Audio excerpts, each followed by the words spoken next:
This is on the South Canyon development. Hi, so I'm Aiden Boyd, and I'm a junior from Coleridge High School. And I'm Erin Flaherty. I'm also a junior at Coleridge High School. And along with another member, Sky Riddick, who's in the audience, who's also a junior at Coleridge High School, we've put together this presentation and represent the Coleridge River Watch team. So basically, South Canyon is a super controversial issue right now in local politics, specifically in the Glenwood and Newcastle area. So we take sampling about every month at doing basic titration, so alkalinity, hardness, pH, that kind of stuff. So we've encountered two major things. The alkalinity and hardness are very high, but not dangerously high. They're right on the line of what's legally acceptable. And then the pH also falls to the same pattern for being right on the line of being too basic. And a high alkalinity and a very basic pH put together mean that, or kind of are a double, like they reinforce themselves, because alkalinity prevents things from becoming more acidic. And with a very high alkalinity, the basic pH that's coming from a lot of things I'll talk about later doesn't really get corrected because it's buffered so heavily. And so this is due to two major concepts. The first is there's a natural hot springs close by, which is the subject of most of the controversy regarding development. So there's two major pools. The first one that you can see a person in is a lot cleaner and is the more frequently used pool. There's also a second pool, which are the other two photos, which people use, but is not used as much just because it's fairly dirty and there's a lot of moss and just biological things with it. And then also a lot of people don't use the hot springs because there's dangerously high levels of E. coli, and there is a biohazard sign nearby, but people do still use them. And that's part of the thing that's trying to be addressed. The other thing is it's really close to the Glenwood Dump and Recycling Center, which means that, and they do their best to make sure there isn't flows and they do their best to mitigate things, but there's always the chance that there is contamination of the trash blowing into the creek and thus making it even worse, and then that directly flows into the Colorado River and is a very small stream, which means everything in there is very heavily concentrated, which is very dangerous when you're this close to a major dump. The area itself isn't super well taken care of either because of its proximity to the dump. People tend to dismiss it and not treat it super well.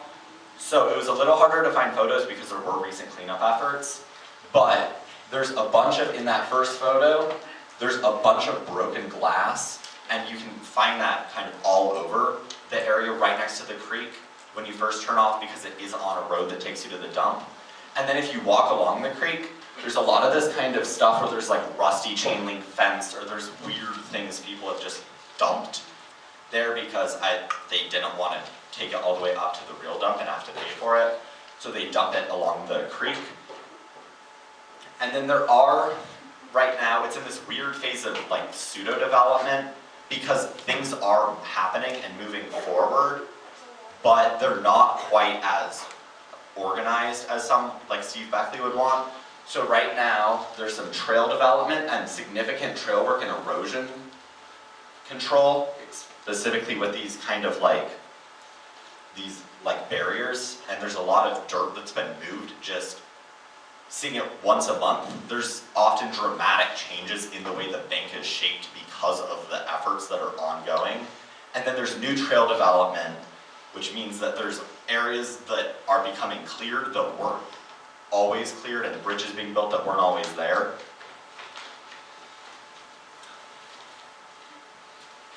So as I'm sure many of you know, there was a lot of controversy in the past year about whether or not there should be development in the South Canyon region.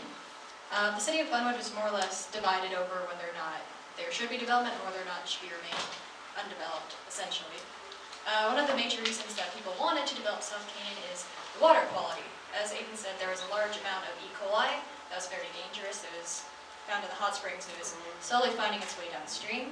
There was also high levels of alkalinity and hardness, which isn't exactly bad at the moment, but if it left unchecked, it could quickly escalate to a dangerous situation. More people also wanted to develop South Canyon to stop potential wildfires and other illegal activity. We had those scares this past summer where small hotspots sprung up in the canyon, and people believe that if South Canyon was developed, those would not be such a big problem or potentially escalate and threaten the city of Glenwood or Newcastle. There's also illegal activities such as the abuse of drugs, and high schoolers and their parties. So, they believe that developing South Canyon would prevent these things from happening. They also wanted to add mountain bike paths, camping zones, a gun club, and the archery range. These would promote tourism and help the local economy of Glenwood and the region in general. But however, there is another side to people that did not want to develop South Canyon. One of these major groups that formed in opposition to Steve Beckley's plan was the South Canyon Coalition. They believed that South Canyon should be left undeveloped to essentially preserve this free open space, and they also had many other reasons, but that was one of their major reasons, is they just wanted it to remain open and not become such a huge tourist attraction, I suppose. Many people are concerned about the coal seams in the mines that could present danger if development went too far and potentially opened one up. Archaeology falls into coal seams and mines because there is a lot of history in the canyon concerning mine and mining towns, and people believe that the history of Glenwood Springs would be wiped out if development was allowed to happen. So this, actually starting this winter, Steve Beckley, who's a major figure in the Glenwood economy, proposed the big controversial plan for developing South Canyon. So basically he proposed 2 campgrounds with RV compatibility, with a major picnic area that would accommodate both day travelers and overnight travelers to the area. He also wanted a very large network of mountain bike trails and would partner with local groups to make a network that would connect to other networks like Glenwood's and Newcastle's, which would open the area, he believed. And then he also, his belief is that the hot springs themselves are dangerous, but the source of the hot springs are very clean.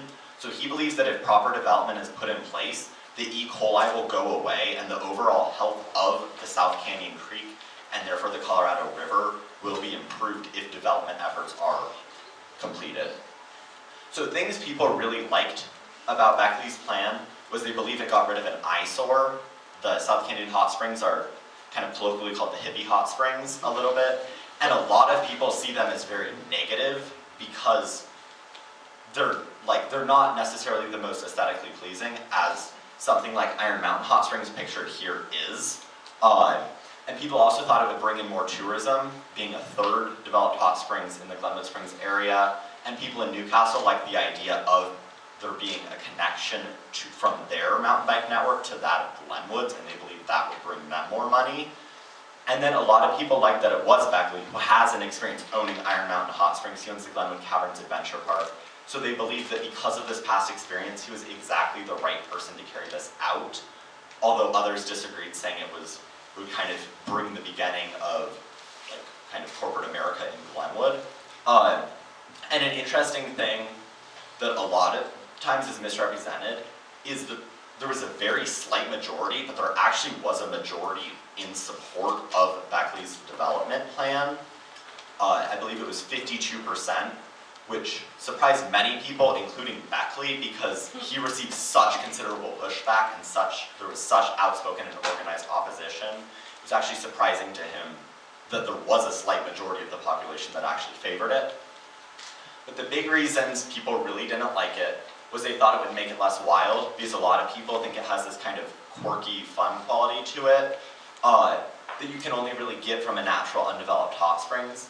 And they believe that bringing in commercialism would ruin this, especially by bringing in the mountain bike tourists, because that would bring in a lot of people down from Aspen and from all over the state who might not want that kind of, who would represent maybe a different demographic. And then they didn't like the idea of RVs because they thought that would end the wilderness aspects, because right now there's only tent camping. And some people argued it would be a waste of money because they think it's just dirty and it will forever be dirty, just given all of the E. coli and all of the water quality issues. they think it would be so expensive to fix that, and that it would wind up draining an already strained Glenwood Springs municipal budget. And then there was, as I mentioned before, significant pushback. On that same survey conducted, 25% of people wanted absolutely no development in South Canyon, and 50% wanted it to be a voted issue. And that specific 75% that wanted some sort of either voting or not, or no development whatsoever, really concerned Beckley, which is why he ultimately pulled out of developing and kind of left it in this in-between state of half development that it is right now. As Aiden said, Beckley's plan eventually didn't go all the way through, but however, South Canyon is being slowly and somewhat developed. For example, there's a smaller network of bike trails, not quite on the large scale that Beckley was planning.